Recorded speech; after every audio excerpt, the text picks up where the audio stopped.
are about to embark on a journey of discovery through the rich and fascinating history of classical Greece. You'll become fully immersed in the painstakingly detailed world built for Assassin's Creed Odyssey, which you are free to explore at your own pace, without any danger or time pressure. For a directed experience, take one of the many guided tours curated by prominent historians and archaeologists. Along the way, exchange words with some of Greece's most famous historical persons. The classical Greece you are about to explore is at the peak of its glory. This period is synonymous with grand accomplishments of the physical and the mental. Architectural marvels which still stand today dot its landscape, while towering achievements in philosophy, political systems, and art still influence our modern society in profound ways. We hope you become engrossed in the dazzling riches of ancient Greece and welcome you to your visit.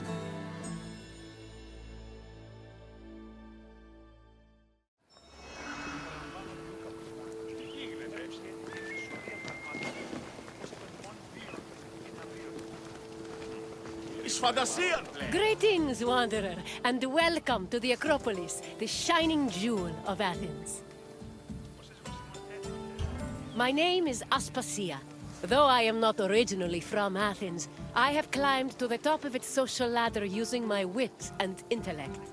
I've even earned the love of Pericles, one of the most powerful men in the city. The mind truly is a beautiful thing. Personally, I think the Acropolis is one of, if not the, greatest place in all of Greece. Though, considering it was the project of my partner, Pericles, I may be a touch biased. The Acropolis of Athens is a bastion of art and culture worthy of the gods themselves. Within this citadel, you will find many important sacred buildings, as well as some of the most magnificent art in all of Greece. You are in for a very enlightening visit. When you're done, come find me, and we can discuss the things you have seen. Farewell for now.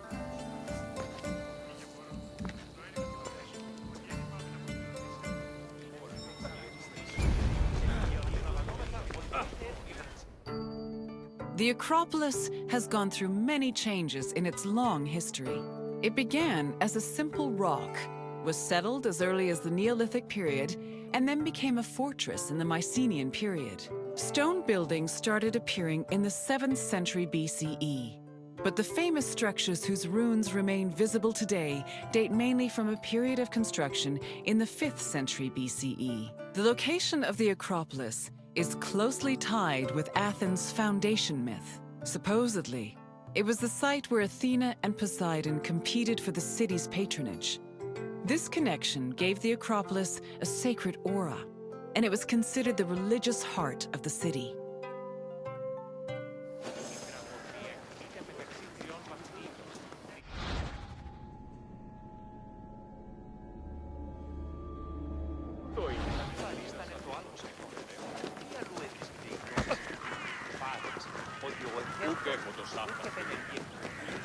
The Temple of Athena Nike was built on the remains of old fortifications from the Mycenaean era.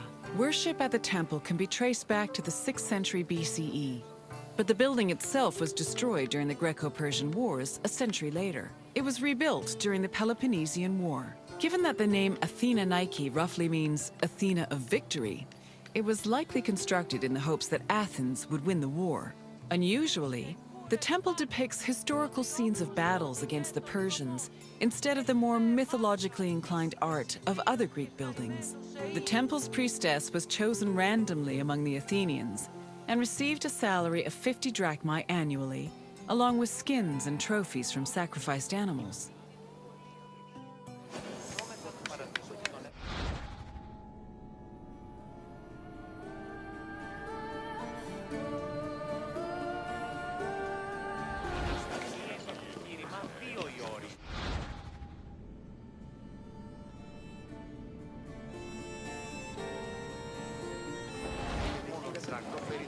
Η μεταλόγου εξήγηση των πωλήσεων πιστεύουν και αναλύοντας βάσεις έτοιμες, λιπτές.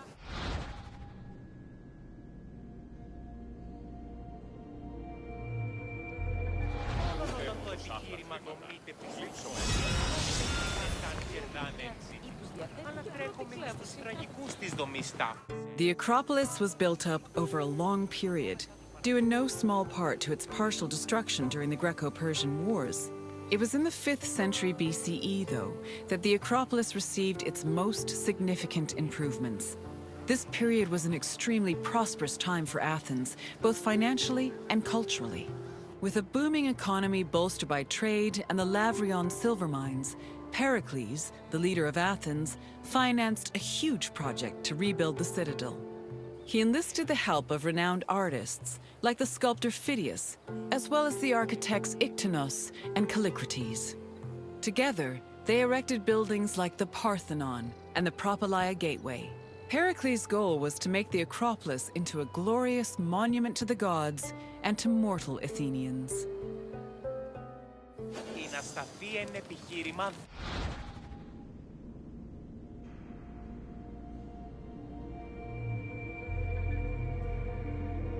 Εν μόνον πράγμα τελείται. Η μεταλόγου εξήγηση των πωλήσεων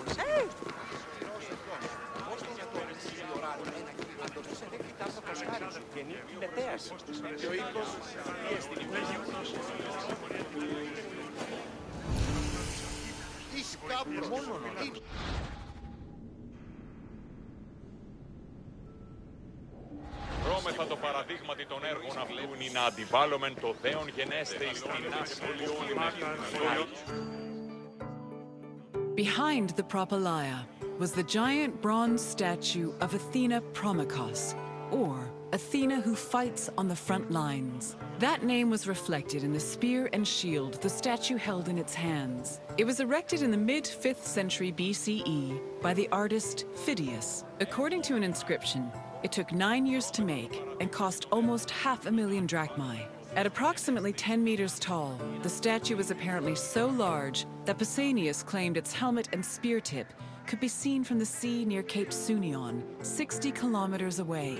The ornamentation on the statue's shield was engraved by the metalsmith Mies.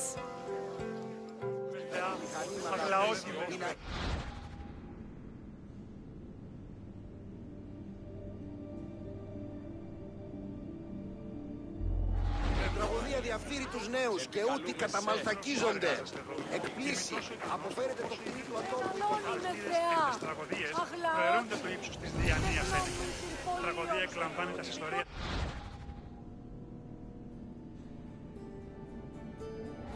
Τραγωδία ανέρεσης εστί. Εστιμιασμός μυτιόμενος είναι να κλονίσει την ισορροπία του πνεύματος. Τα γυναίκα...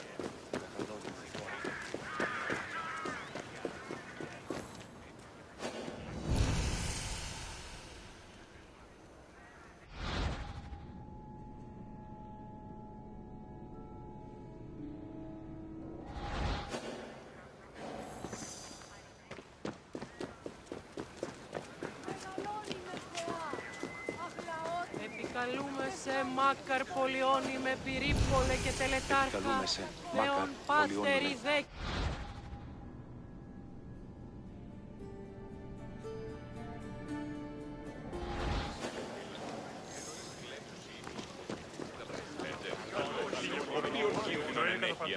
Ότι έτσι πάβει να αποστείλονται εις εδώ. Η τραγωδία διαφθείρει. Αγλαότιμες ανοδνών.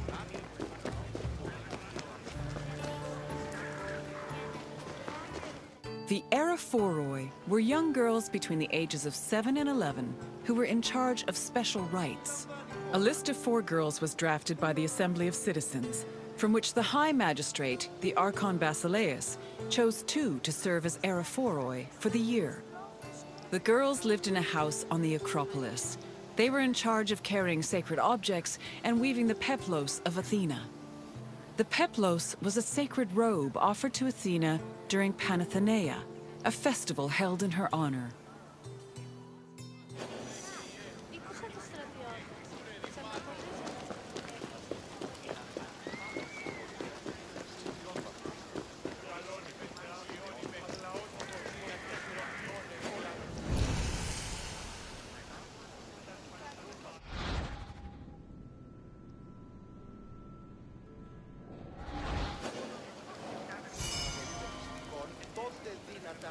πετάνε, έτσι. Μεγαλώνει με θεά. Και πλώνει πολύ ορμένη.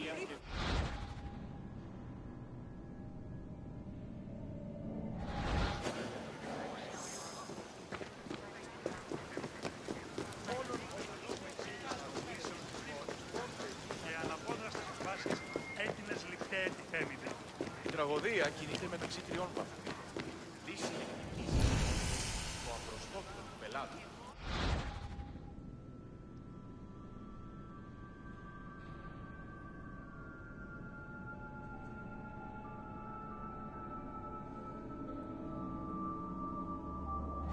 Παριστάνε το άλογο στον τόνο. Τι άλλο έβρισκεται η γνώσης, ή μη πάρεξ ότι ο εχέφρον ουκ επενεργεί επί κλαθμών και οδυρμών, αλλά επί των δεδομένων.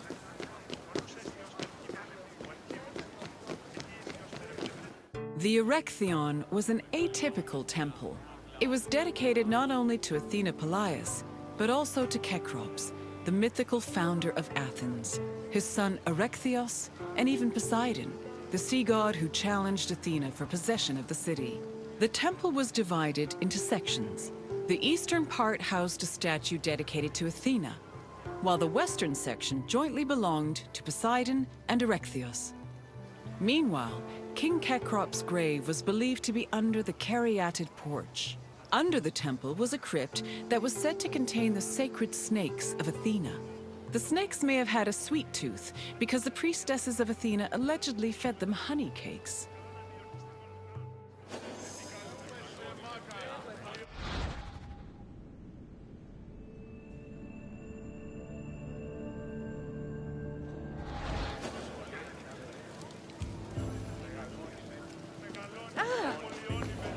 Χτονία και θηροκτώνε, φιλαγρώτη και ελπυρία, τριμονίτης και πρωτών ελπίσης.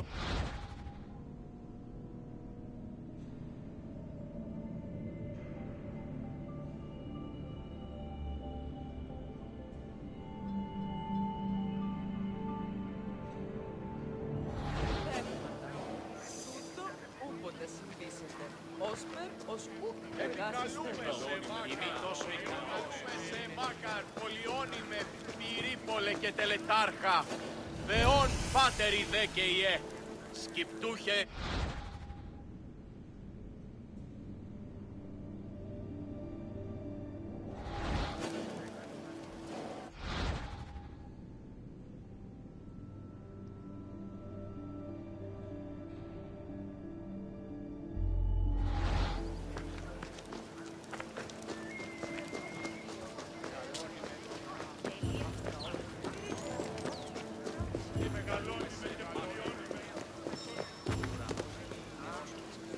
Μεγαλώνει με θεά, αγλαότιμε, τεχνών μύτηρ.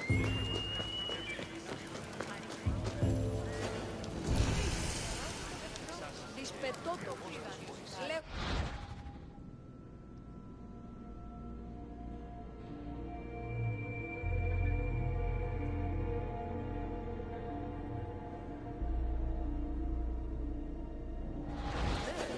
Ασχολία δεινά βεβαίως. Οποίον κίνδυνον ενέχθη.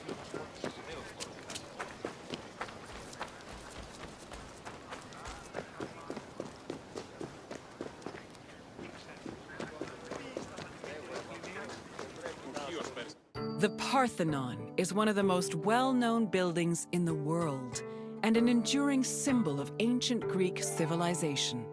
While it is located on the Acropolis, the building is not a traditional temple. It was built by the sculptor Phidias and the architects Callicrates and Ictinus as a great monument to the glory of the city of Athens. That glory is evident in its many carvings. One of the most carved monuments in Greek architecture, the Parthenon's decorations depict several mythological scenes. These include the birth of Athena, her fight against Poseidon for the patronage of Athens, the gods' battle with the giants, and the procession of the great Panathenaea. Ο πατήρ μου έλεγε «Δίν με δίνε εις θέατρο», ίδιου των εκπληκτικών άνθρωπων.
The Parthenon's inner chamber, or cella, contained a massive statue of Athena that was considered to be one of the sculptor Phidias's greatest masterpieces. The statue was chryselephantine, a combination of gold and ivory. To justify the steep cost of its construction, Pericles told Athenians that the statue was a gold reserve, which could be disassembled in times of economic distress. The cella also allegedly contained a pool, whose main purpose was to control the room's humidity, which helped preserve the statue's ivory.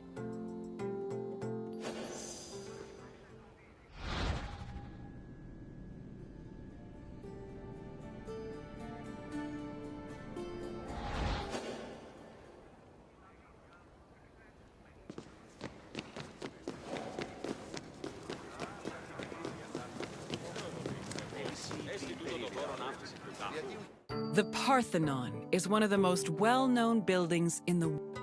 While it is located, it was built by the sculptor Phidias. That glory, one of these. Τι σκροδοτεί, εγώ. Έστειλα το δώρο να άφησε.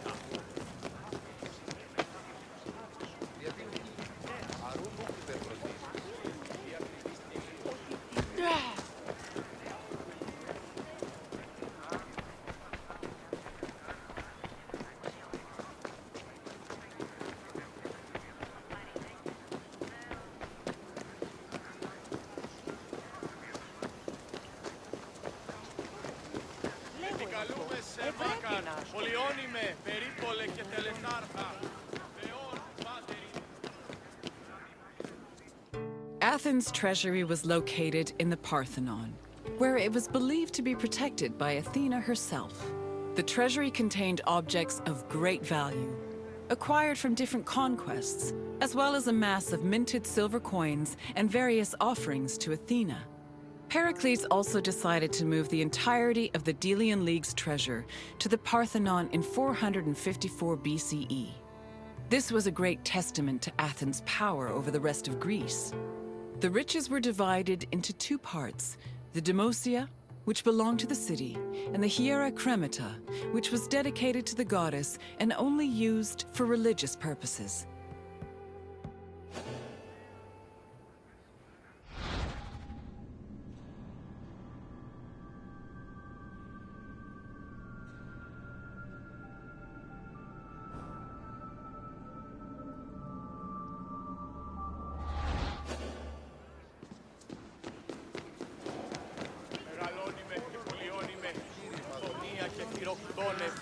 And what did you think of the Acropolis? It truly is quite something, isn't it? A sacred sanctuary and an architectural marvel, all in one. If you have any questions, don't hesitate to ask.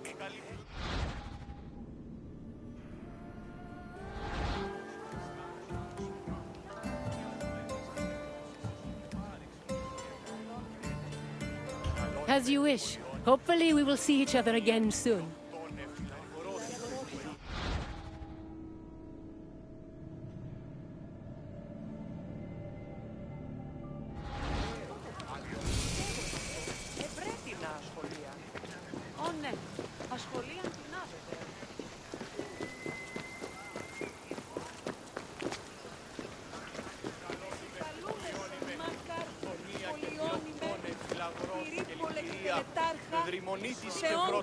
And what did you think of the Acropolis?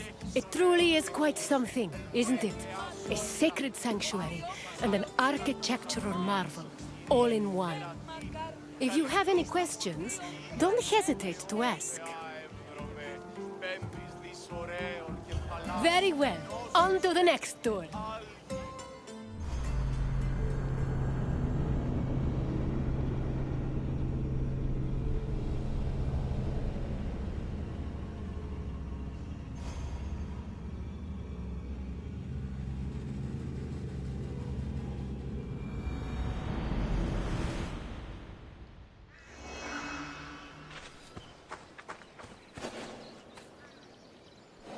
Welcome, traveler, to the ruins of Mykene.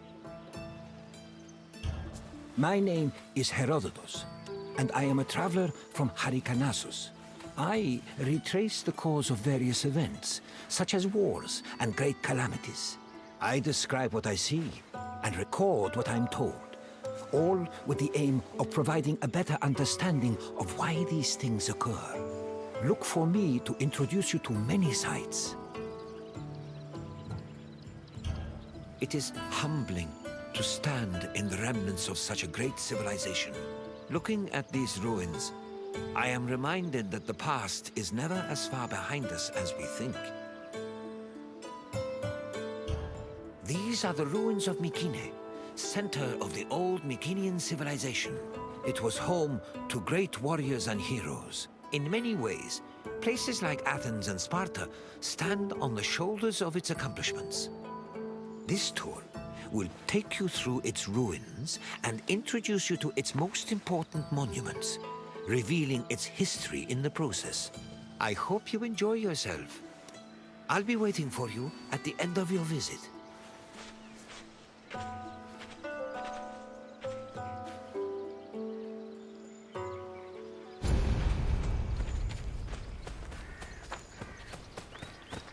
The Mycenaean civilization flourished in the Late Bronze Age between 1600 and 1200 BCE.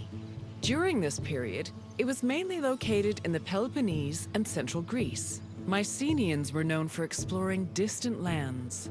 Notably, they battled the Hittite allied city of Walusa in a conflict that was believed to be the inspiration for Homer's Trojan War. But the Mycenaean people didn't only travel to fight. They learned much from their neighbors, the Minoans of Crete, such as how to write syllabic script on clay tablets. Such tablets provide evidence that Mycenaeans spoke an early form of Greek. They also tell of how great Mycenaean kings ruled over their warriors from opulent palaces in places like Mycenae, Thebes, and Knossos.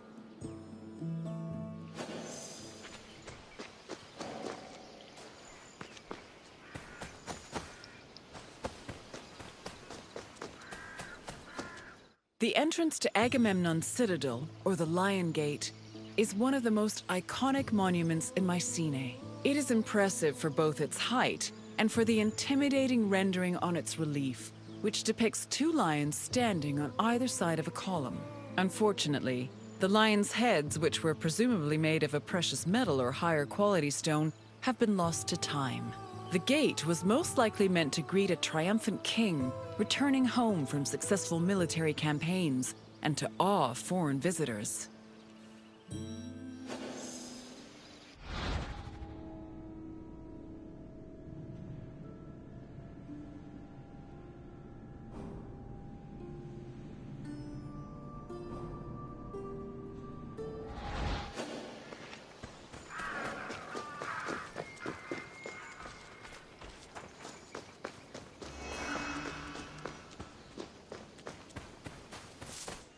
When these shafts were discovered by archaeologist Heinrich Schliemann in 1876, he believed the 6 gold-filled graves to be connected with the family of the great king Agamemnon, even going so far as to proclaim a gold mask he found within to be the death mask of Agamemnon. However, this was refuted by later excavations, which showed that the 19 bodies buried in the shafts dated back to a few hundred years before Agamemnon was even born.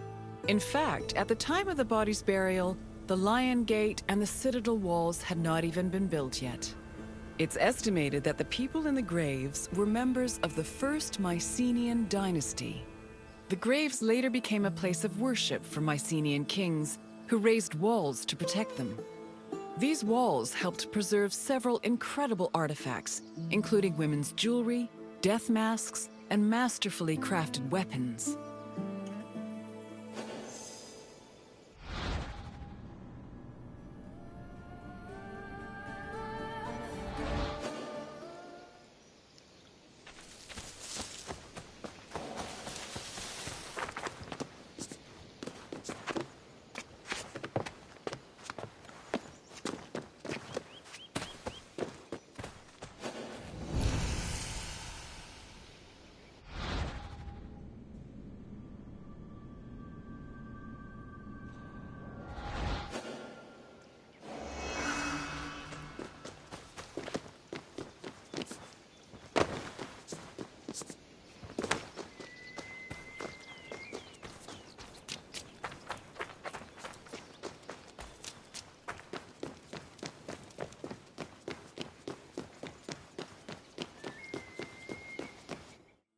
By 1250 BCE, Mycenae was at the height of its power, and its living quarters and workshops were numerous. Houses were built everywhere, from the top of the palace's hill near the king's residence, to the slopes and terraces within the walls, to the nearby hills outside the citadel. At one point, the citadel's walls even had to be enlarged to make room for more quarters. The people who lived inside the citadel were those with high status in either the military, religious, or administrative sectors of the kingdom. This is reflected by the ceramic and metal vessels inside the houses, as well as their painted plastered walls.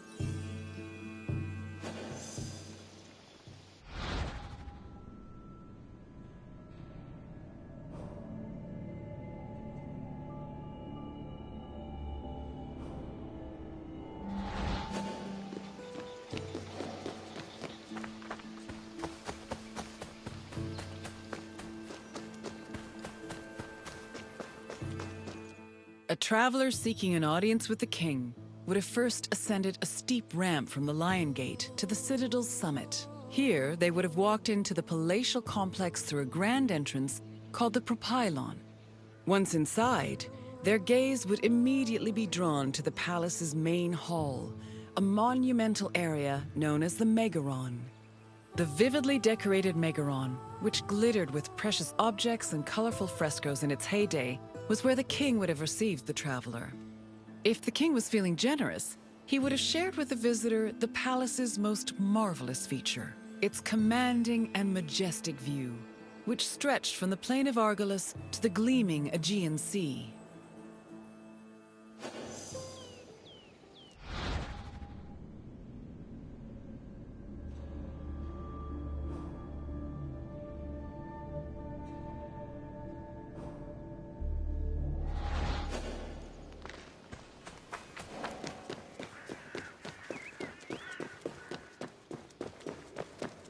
It was in this palace where a legendary Mycenaean king like Agamemnon would have held court. According to Homer and other poets, Agamemnon led the Greeks in the sack of Troy. Stories say that he was a fearsome warrior on par with Achilles, but also an overly ambitious and arrogant ruler.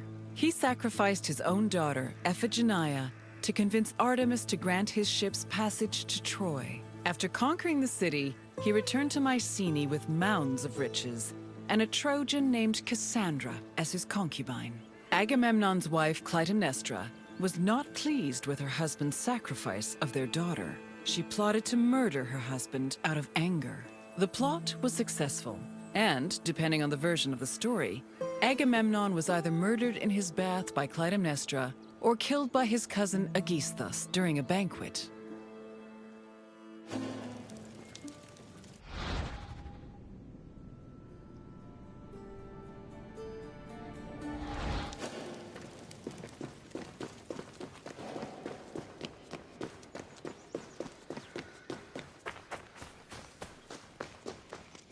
You've completed the tour. I trust it was an eye-opening experience. Though it did not last, Mycenae was a sort of precursor to what would eventually become the Greek civilization we know today. It's important we remember them, if only to avoid repeating their mistakes. Now, what else would you like to do?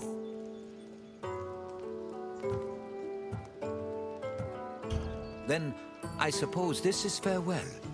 At least for now. Safe travels.